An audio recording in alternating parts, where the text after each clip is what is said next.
இந்தியாவில் இனிப்பு வகைகளின் நுகர்வு கவலைக்குரிய வகையில் அதிகரித்திருப்பதாகவும் இதனால் நீரிழிவு நோய் பாதிப்புகள் அதிகரிக்கும் அபாயம் நிலவுவதாகவும் மருத்துவர்கள் எச்சரிக்கின்றனர். அண்மையில் நடத்தப்பட்ட ஒரு ஆய்வின்படி நகரங்களில் இனிப்பு வகைகள் சாப்பிடும் பழக்கம் பெரிதும் அதிகரித்துள்ளது. கடந்த 18 மாதங்களில் மாதத்திற்கு 3 முறை அல்லது அதற்கு மேல் இனிப்புகளை சாப்பிடும் குடும்பங்களின் எண்ணிக்கை 40% அதிகரித்துள்ளது. நகர்ப்புறங்களில் 10 இல் 7 குடும்பங்கள் பாரம்பரிய இனிப்பு வகைகளுடன் சேர்த்து சாக்லேட், பிஸ்கெட், கேக் போன்றவற்றையும் சாப்பிடுகின்றனர்.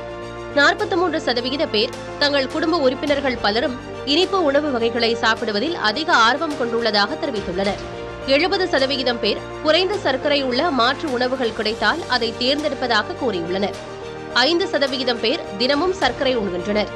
26% பேர் மாதத்திற்கு 15 - 30 முறை சர்க்கரை உண்கின்றனர். 74% நகர்ப்புற குடும்பங்கள் ஒரு மாதத்திற்கு 3 முறை அல்லது அதற்கு மேல் பாரம்பரிய இனிப்புகளை உண்கிறார்கள். ICMR மற்றும் MDRF இணைந்து நடத்திய ஆய்வின்படி இந்தியாவில் 10.1 கோடி பேர் நீரிழிவால் பாதிக்கப்பட்டுள்ளனர். 13.6 கோடி பேர் நீரிழிவு நோய் ஏற்படும் அறிகுறிகளுடன் உள்ளனர்.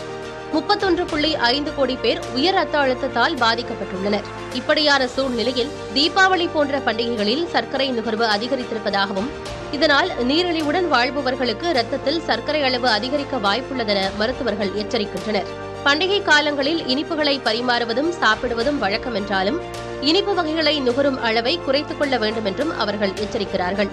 மக்கள் சிலர் சர்க்கரை உணவுகளுக்கு பதிலாக முந்திரி, பாதாம், வேர்க்கடலை போன்ற உப்பில்லா உலர் பழங்களுக்கு மாறியிருப்பது நல்ல அறிகுறி என்றும் மருத்துவர்கள் கூறுகின்றனர்.